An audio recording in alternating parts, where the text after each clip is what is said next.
ثم أورثنا الكتاب الذين اصطفينا من عبادنا صدق الله العظيم.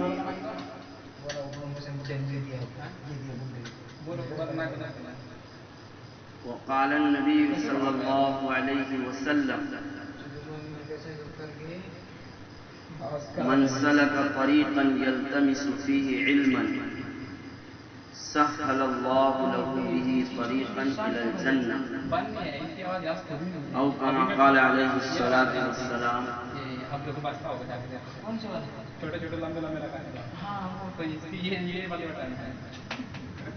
محترم مکرم طلبہ عزیز،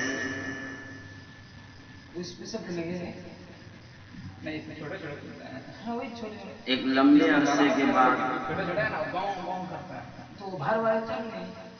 اللہ تعالیٰ نے اپنے دین کے تمام شعبوں کو اور تمام اداروں کو حسب ثابت اللہ تعالیٰ نے جاری فرما دیا اور شروع فرما دیا. بس اللہ تعالیٰ سے آپ شب و روز یہ دعا کرتے رہے کہ اللہ تعالیٰ اب ہمارے ان علمی، دینی اور اصلاحی اداروں کو ہمیشہ کے لیے کھلا رکھے.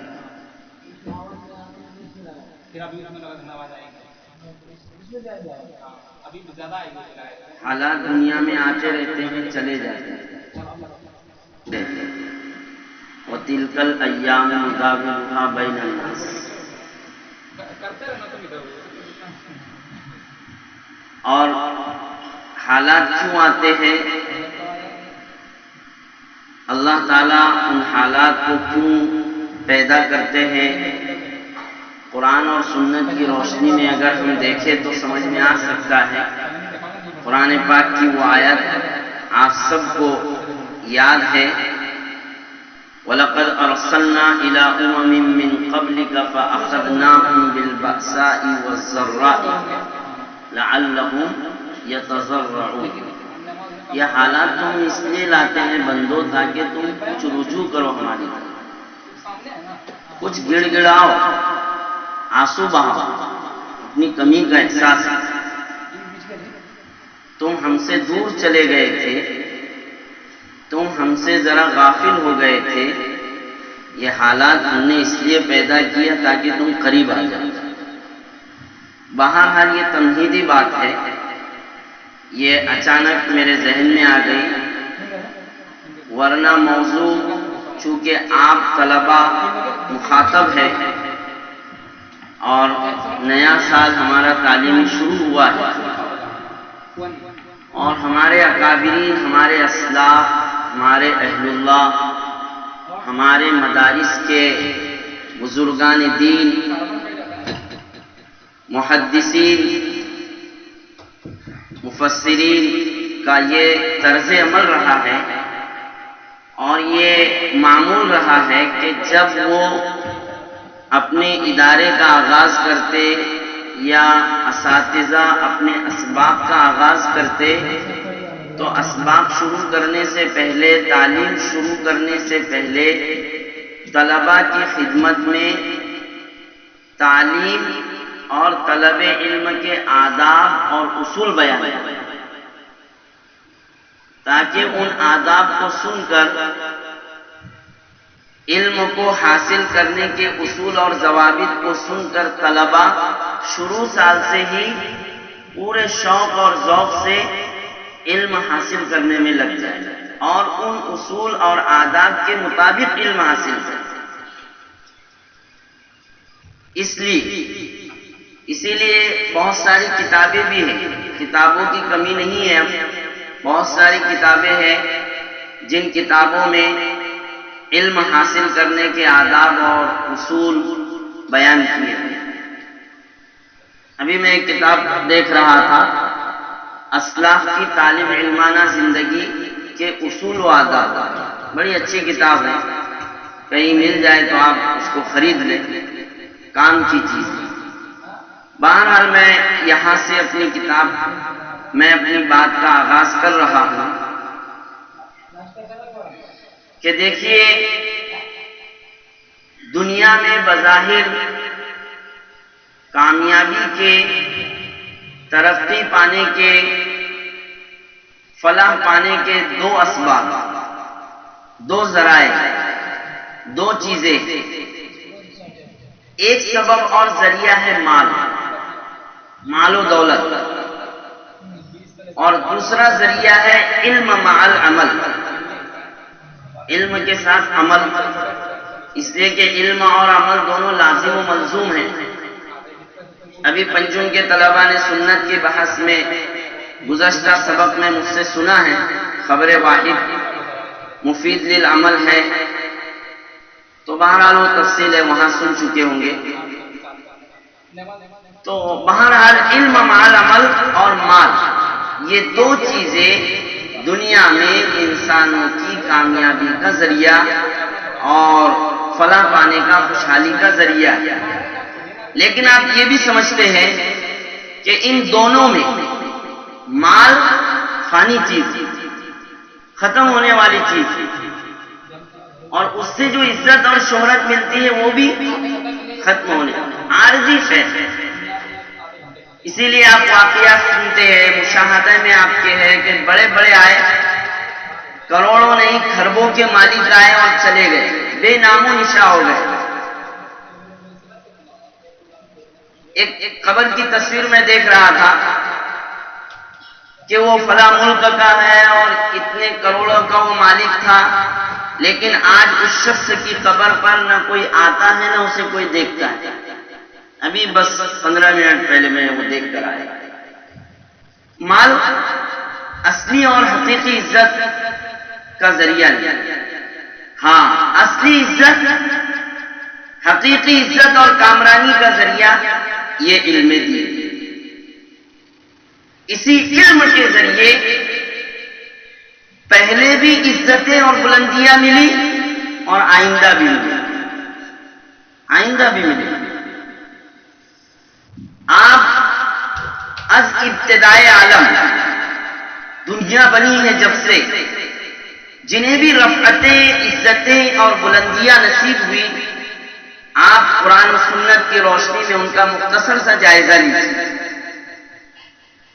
ترجمہ تفسیر آپ پڑھتے ہیں، ماشاءاللہ اچھی استعداد کے طلباء یہاں بیٹھے ہیں، سمجھ سکتے ہیں۔ حضرت آدم علیہ السلام کو مسجود ملائکہ بنایا گیا، کیوں بنایا گیا؟ وہ پس منظر شروع رکوع میں بیان کیا گیا ہے کہ اللہ نے تمام اشیاء کا علم آدم علیہ السلام کو عطا فرمایا، فرشتوں کو نہیں تھا۔ فرشتوں سے پوچھا کہ تم ان چیزوں کے نام بتاؤ، کہا کہ قالوا سبحانک لا علم لنا۔ لیکن جب آدم علیہ السلام سے اللہ تعالیٰ نے فرمایا قال یا آدم انبئہم، فلما انبأہم، بتلا دیا فوراً، تو یہ علم تھا، حضرت آدم علیہ السلام کو ان اشیاء کا علم تھا۔ فوراً اللہ تعالیٰ نے فرمایا اسجدوا لآدم، اسی علم کی بنیاد پر تم سجدہ کرو۔ اب یہ بحث الگ ہے کہ وہ سجدہ تعظیمی تھا، اس کی تفصیل۔ آئیے اور آگے یوسف علیہ السلام کا واقعہ سورہ یوسف میں آپ نے پڑھا ہے۔ بادشاہ وقت آپ کو خزانے کی چابیاں دے رہا ہے، میرا کام نہیں ہے اس مہاماری میں اور اس فقر و فاقہ کے دور میں اور ایسے دور میں خزانے کو سنبھالنا اور لوگوں کو غلہ دینا میرے بس کی بات نہیں ہے، آپ دے دیجیے۔ یہ کب دیا تھا؟ خواب کی تعبیر کا علم بتلانے کے بعد، خواب کی تعبیر بتلانے کے بعد کہ آپ کے ملک میں ایسا ایسا ہوگا۔ اللہ نے آپ کو علم نبوت اور علم تعبیر الرؤیا عطا فرمایا تھا، جس کی بنیاد پر یوسف علیہ السلام کہاں سے کہاں اور پھر بادشاہ۔ اب آپ کو اس واقعے سے ناواقف تو نہیں ہے کہ شروع سے آپ کو وہ بچے تھے اور پھر بھائیوں نے ایسا کیا اور کنویں میں چلے گئے، وہ آپ جانتے ہیں، کیونکہ کلم الناس علی قدر عقولہم۔ بہرحال، اور دیکھیے آپ داؤد اور حضرت سلیمان علیہ السلام کی بادشاہت اور نبوت، وَلَقَدْ آتَيْنَا داؤد وسلیمان علما، علم عطا کیا، وَعُلِّمْنَا مَنطِقَ الطَّيْرِ، ہمیں پرندوں کی بولیاں سکھائی گئی، یہ علوم دیے گئے، تو بادشاہت اور نبوت سے سرفراز کیا اللہ تعالیٰ۔ یہ تو انبیاء علیہ السلام۔ سورہ نمل میں آپ نے جو حضرت سلیمان علیہ السلام کا واقعہ، کہ جہاں سلیمان علیہ السلام نے ملکہ سبا بلقیس کا محل لانے کے لیے کہا تھا کہ میرے یہاں اس کا محل حاضر ہو جانا چاہیے، تو جنات نے کہا قبل ان تقوم من مقامی، ایک جنات نے کہا قال عفریت من الجن، کہ میں آپ کی جگہ سے اٹھنے سے پہلے اس کا محل لا کھڑا کر دوں گا، یعنی آپ کی مجلس ختم ہونے سے پہلے۔ سلیمان علیہ السلام نے کہا مجھے تو اس سے بھی جلدی چاہیے۔ قال الذي عنده علم من الكتاب انا آتيك به قبل ان يرتد اليك طرفك، پلک جھپکنے سے پہلے جس شخص نے کہا تھا، جسے کتاب کا علم تھا، کہا کہ پلک جھپکنے سے پہلے اس ملکہ کا محل تمہارے سامنے حاضر کر دوں گا۔ حضرت سلیمان علیہ السلام سے کہا۔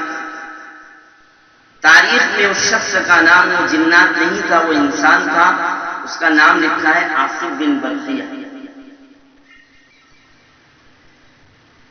اور بھی واقعات ہے، حضرت عمر ابن خطاب جن کی بادشاہت خلافت کو اپنوں نے نہیں غیروں نے تسلیم کیا، اور یہ کہنے پر مجبور ہو گئے کہ عمر ابن خطاب 10 سال اور اگر خلافت کر لیتے تو اس دنیا سے کفر اور شرک ختم ہو جاتا، یہ کہا تھا۔ تو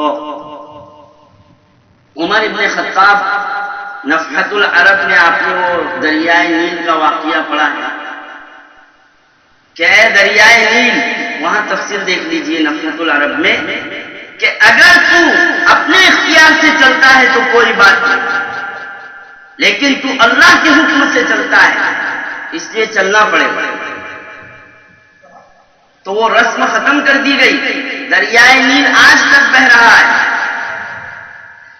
جہاں لڑکی کو بنا سوار کر اس میں ڈال دیا جاتا تھا، یا ساریت الجبل، مدینہ سے آواز دے رہے ہیں فوج کو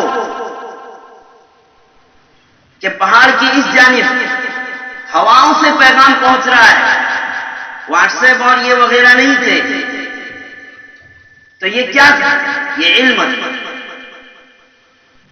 تو بہرحال یہ بلندیاں اللہ نے علم کی بنیاد پر سلسلہ چلتا رہا، اور پھر ابو حنیفہ اور امام محمد، امام ابو یوسف، امام شافعی اور بڑے بڑے غزالی اور رازی پیدا ہوئے، اور جنہوں نے ایک عالم کو روشنی پہنچایا، ایک دنیا کو مستفید کیا، انہی کے نام لیوا، انہی کے قافلہ حق کے ہم سوار ہیں، ہم انہی سے تعلق رکھتے ہیں، جن کے بارے میں، جن علم کے طلبگاروں کے بارے میں حضور پاک صلی اللہ علیہ وسلم فرما رہے ہیں، اللہ تعالیٰ سے دعا کر رہے ہیں اے اللہ میرے احبہ سے ملا دے، میرے احبہ سے ملا دے۔ تو حضرت ثوبان رضی اللہ تعالیٰ عنہ وہاں موجود ہے، حضرت ثوبان فرماتے ہیں یا رسول اللہ ہم تو آپ کے عاشق ہیں، ہم تو ہمیشہ آپ کی مجلس میں حاضر ہیں، ہم تو آپ پر جان فدا کرنے والے صحابہ ہیں، آپ کون سے احبہ کے لیے دعا کر رہے ہیں؟ حضرت پیر ذوالفقار نے اپنے بیان میں فرمایا ہے، میں مطالعہ کر کے آیا ہوں، تو فرماتے ہیں اے ثوبان ایک زمانہ آئے گا لوگ کتابوں میں میرے متعلق پڑھیں گے اور وہ طلب علم کرنے والے اپنے اساتذہ سے میرے بارے میں سنیں گے، میرے کلام کو سنیں گے، میری سند کو سنیں گے،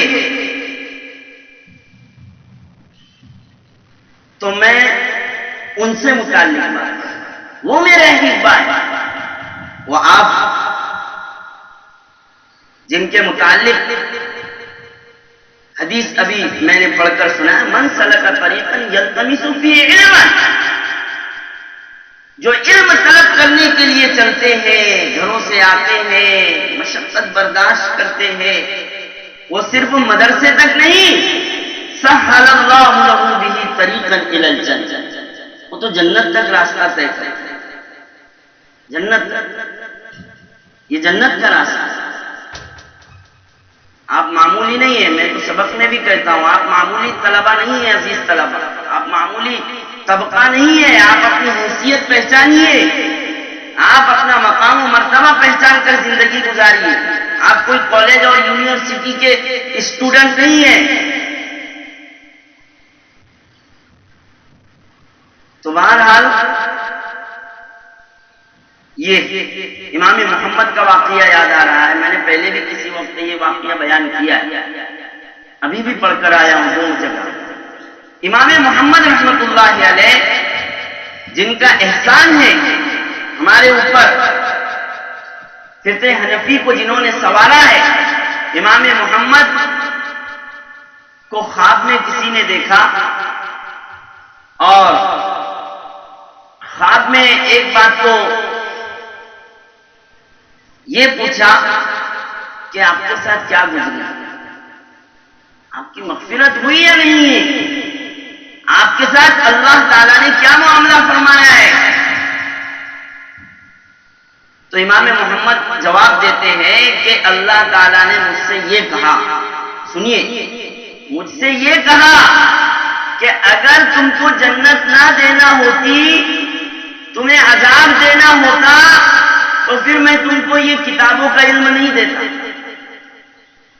میں تمہیں یہ کتابوں کا علم نہیں دیتا، میں نے تمہیں اپنی رضا کا پروانہ دیا۔ اور حدیث میں بھی انی لم ازع علمی فیکم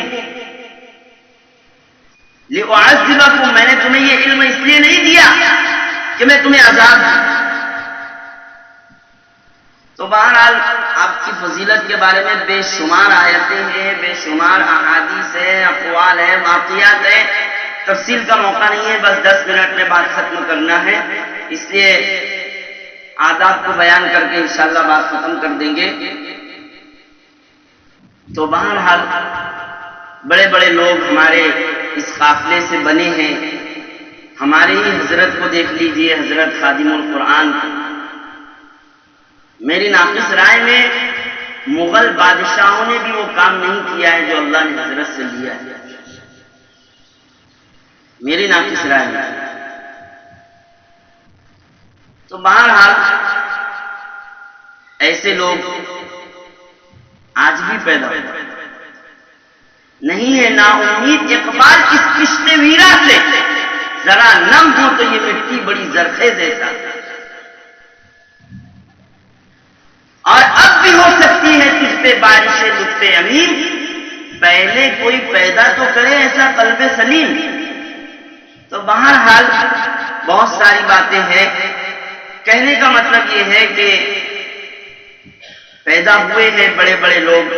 حضرت تھانوی کی بات میں پڑھ رہا تھا، حضرت تھانوی نے بڑی ہمت کر کے وہ بات کہی ہے کہ لوگ آج یہ کہتے ہیں کہ پہلے زمانے میں ابو حنیفہ پیدا ہوئے، امام شافعی پیدا ہوئے اور امام احمد ابن حنبل پیدا ہوئے، تو آج کے زمانے میں کہاں ہے؟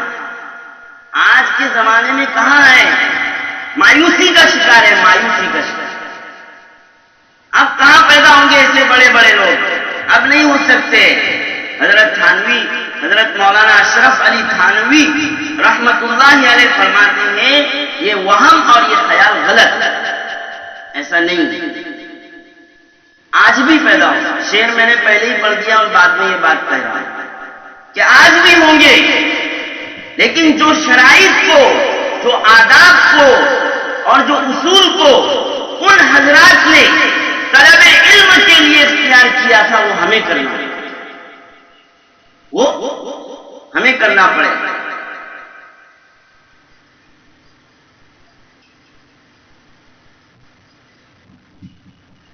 من طلب العلا سہر الليالي بقدر القد تكتسب المعالي. من طلب العلا سہر الليالي تروم العز وتنام ليلا. عزت کا خواہش مند ہے اور راتوں کو سوتا ہے. من یغوث البحر من طلب اللآلی. جو لولو اور مرجان کی طلب کرتا ہے تو اسے سمندروں میں غوطہ لگانا. ہم خدا خواہی و ہم دنیا دو. خدا کو بھی چاہتا ہے اور دنیا کو بھی چاہتا ہے. خیال استو محال استو جو. یہ پاگل بنی مرسلین بھائی ہمارے دوست ہیں پہلے سے. تو بہرحال آداب میں مختصر میں بات کر کے انشاءاللہ وہ آداب بتلا دوں گا. بہت آداب ہے، وہ کتاب بہت اچھی ہے، کسی کو مل جائے تو خرید لینا. اسلاف کی طالب علمانہ زندگی کے اصول اور آداب. سب سے پہلا ادب ہے، اگر 10-15 منٹ آپ طلبا صبر کر لیں تو انشاءاللہ یہ باتیں ہو جائیں گی اور بڑی اچھی باتیں ہیں. پہلا ادب اخلاص نیت. ریاض الصالحین کے طلبا کو میں نے اس دن بھی کہا کہ بھائی حدیث کی کتابوں میں خاص طور سے بخاری شریف اور دیگر سیاہ ستہ میں جو سب سے پہلی حدیث بیان کی گئی ہے وہ نیت سے متعلق، انما الاعمال بالنیات. وہ اسی لیے ہے، حضرت شیخ بھی فرماتے ہیں اس کے متعلق. حضرت شیخ نے بھی غالباً ہمارے زمانہ طالب علمی میں فرمایا تھا کہ یہ حدیث نیت اسی لیے لائی جاتی ہے تاکہ آپ طلبا کی نیت ابتدائے ثانوی سے درست ہو جائے اور نیت میں کھوٹ نہ ہو کہ میں شہرت کے لیے پڑھ رہا ہوں، میں دنیا کمانے کے لیے پڑھ رہا ہوں یا لوگوں کو گمراہ کرنے کے لیے پڑھوں گا. ارے ایسے بھی تو ہے. علماء سو ہے کون؟ ٹی ٹی ایس اور بدعتی جو امت کو گمراہ کر رہے ہیں. تو بہرحال اخلاص نیت، ہماری نیت علم کے پڑھنے میں سیکھنے میں یہ ہو کہ ہم اللہ کو راضی کرنے کے لیے اور دین کی خدمت کے لیے پڑھ رہے ہیں. یہ ہمارا مقصد. باقی اس کے ذریعے سے تو اللہ خوب کھلائے گا، پلائے گا اور عزتیں دے گا، لیکن نیت ہماری یہ ہو، اخلاص نیت. حدیث پاک میں دیکھا میں، وہ ہمارے استاد محترم نے عربی دعا میں ہم کو نصیحت کے دوران حضرت مولانا مرشد صاحب نے فرمایا تھا. تو میں سوچتا تھا کہ مجھے وہ کوئی حدیث میں مل جائے، تو اتفاق سے دونوں حدیثیں آ گئی کہ من طلب العلم لأربع من تعلم العلم لأربع دخل النار. اور مکمل حدیث ہے کہ 4 چیزوں کے لیے، 4 مقاصد کے لیے جو انسان علم حاصل کرتا ہے اسے چاہیے کہ اپنا ٹھکانہ جہنم میں رکھے. فَلْيَتَبَوَّأْ مَقْعَدَهُ مِنَ النَّارِ. یہ بھی لفظ ہے حدیث ہے. اس میں سے ایک کہ اپنی شہرت کے لیے، اپنی بڑائی کے لیے لوگ میری عزت کریں گے، مجھے علامۃ الدہر کہیں گے وغیرہ وغیرہ، یہ مقصد. یا پھر دنیا کی طلب کے لیے، دنیا کمانے کے لیے، یا پھر لوگوں سے حجت بازی کے لیے، یا پھر غلط علم پھیلانے کی نیت سے. تو یہ سب باطل مقاصد ہے. ایسے شخص کا ٹھکانہ دوزخ. تو اخلاص نیت ہو، ہماری نیت میں خلوص ہو تو پھر انشاءاللہ بڑا فائدہ ہوگا. دوسرے نمبر پر ہم جو علم طلب کر رہے ہیں، ہمارے ماں باپ نے بھیجا ہے، ہمارے والدین نے اتنی محنت سے اخراجات برداشت کر کے بھیجا ہے، تو اس علم کے حاصل کرنے میں ہماری طلب کامل طلب، سچی طلب کامل طلب، ایسے نہیں بس کہ رات گزر رہی ہے، دن گزر رہا ہے، وقت پورا ہو رہا ہے، فارمیلٹی نہیں ہونا چاہیے، سچی طلب ہونا چاہیے۔ بے شمار واقعات ہیں، بلکہ حدیث پاک میں جو لفظ آیا ہے من سلک طریقا یلتمس فیہ علما، یا اسی طرح طلب العلم فریضۃ، تو حدیث پاک میں طلب کا لفظ آیا، علم حاصل کرنے کے لیے طلب کا لفظ آیا، کسب کا لفظ نہیں آیا، کاسب علم نہیں کہا گیا، طالب علم کہا گیا۔ اور طلب علم کی مثال حضرت پیر ذوالفقار نے بھی بیان فرمائی ہے، غالباً حضرت شیخ الاسلام مولانا حسین احمد مدنی رحمت اللہ علیہ کے حوالے سے، کہ جیسے اسپنج ہوتا ہے، اسپنج، اور وہ پانی کو کیسے چوستا ہے پوری طرح سے، بس ہماری مثال یہی ہونا چاہیے کہ ہم علم حاصل کریں تو پورے انہمام، پوری جستجو سے، تمام خیالات اور تمام فضولیات سے بچ کر اپنے آپ کو طلب علم میں لگائیں، سچی طلب ہو، سچی طلب کے ساتھ علم حاصل کریں گے تو انشاءاللہ اس علم کا فائدہ بھی بہت ہوگا۔ ہمارے اکابرین اور اسلاف کے بے شمار واقعات ہیں سچی طلب کے متعلق، بے شمار واقعات ہیں، انشاءاللہ کسی وقت میں وہ واقعات ہی بیان کیے جائیں گے۔ اس کے بعد ہے سچی طلب کے بعد اپنے اوقات اور اسباق کی ہم حفاظت، اسباق اور اوقات دونوں کی، سبق کی بھی اور وقت کی۔ وقت کے متعلق دیکھیے بڑی اہمیت دلائی گئی ہے قرآن پاک میں کہ والذین هم عن اللغو معرضون، فضول وقت میں اپنا وقت لگانے سے اپنے آپ کو بچاتے ہیں۔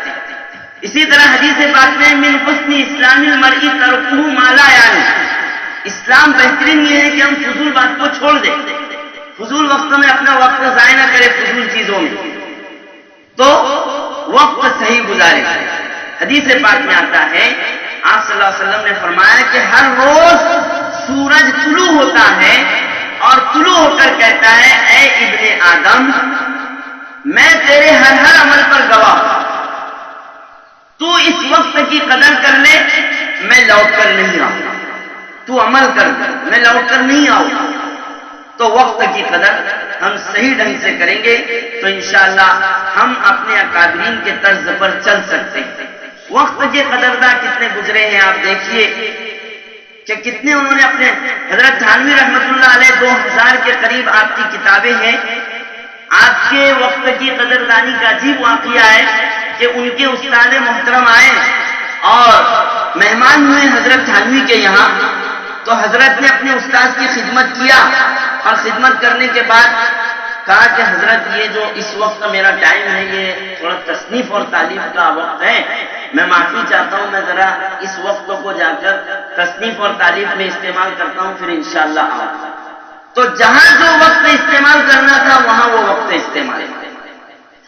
اسی طرح سبق کی حفاظت، سبق ہمارا ناغہ نہ ہو، ایک سبق دوسرے سبق سے ملا ہوا ہوتا ہے، اور آپ نے تو پڑھائی ہے، مشہور سنائی ہے کہ 40 دن کی برکت ختم ہو جاتی ہے، یعنی جو سمجھ میں آنا چاہیے وہ غیر حاضری کی وجہ سے وہ بات حاصل نہیں ہوتی، وہ مزہ نہیں آتا جو بات سمجھ میں آنا چاہیے۔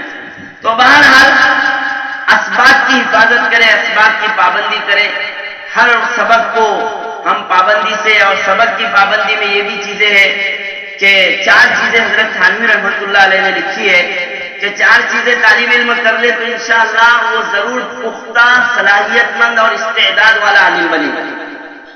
آگے کے سبق کا مطالعہ سرسری پورا حل کر کے لانا لازم نہیں ہے، پورا کہ پھر تو استاد کو پڑھانے کی ضرورت ہی کیا رہے گی۔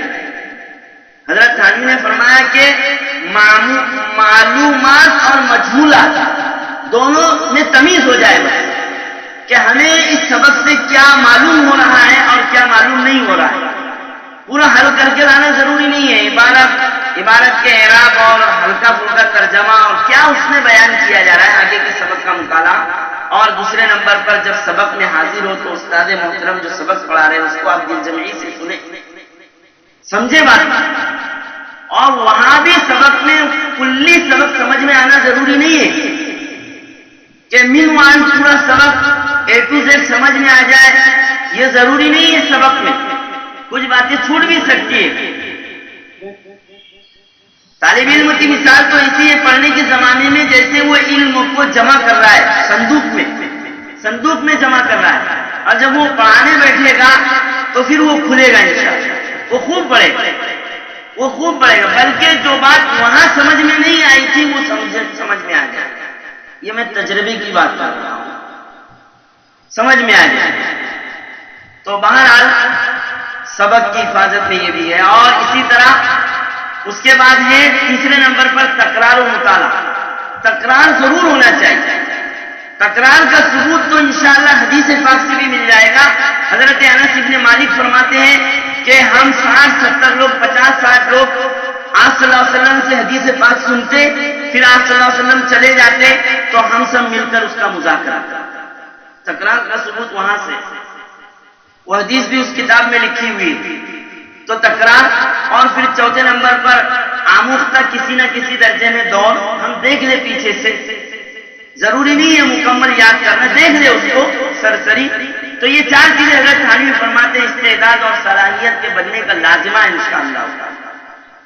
تو سبق کی حفاظت. اور ایک اور ادب ہے تعظیم آلات علم. تعظیم آلات علم جن چیزوں کے ذریعے ہمیں علم آ رہا ہے، کتابیں ہیں، تپائی ہے، دری ہے، کلاس ہے، اساتذہ ہے. استاد محترم کا خوب ادب ہونا چاہیے.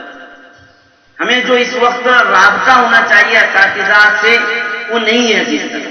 سچی بات ہے مشاہدے سے کہ اپنے اساتذہ سے جو تعلق، جو ان کا ادب، جو رابطہ اور جو ان سے ہمیں تعلقات ہونا چاہیے وہ پہلے کی طرح نہیں. پہلے کی طرح اساتذہ کی شان میں گستاخی، یہ اس میں بہت احتیاط ہے. بہت. شاہ اسحاق محدث دہلوی کی شان میں ایک طالب علم نے گستاخی کیا. اس سے کسی نے کہا کہ بھائی استاد محترم کی شان میں گستاخی کیوں کرتے ہو؟ اور علماء نے فرمایا کہ گستاخی کے بعد طالب انسان کی عقل مسخ ہو جاتی ہے، یاد کیا ہوا بھی بھول جاتا ہے.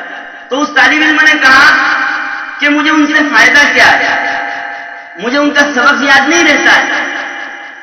بس اس کا یہ کہنا تھا اور اسی وقت سے جو کچھ اس کے اندر آیا تھا وہ سلب ہونا شروع ہو، سب ختم. اور وہ واقعات آپ سنتے رہتے ہیں.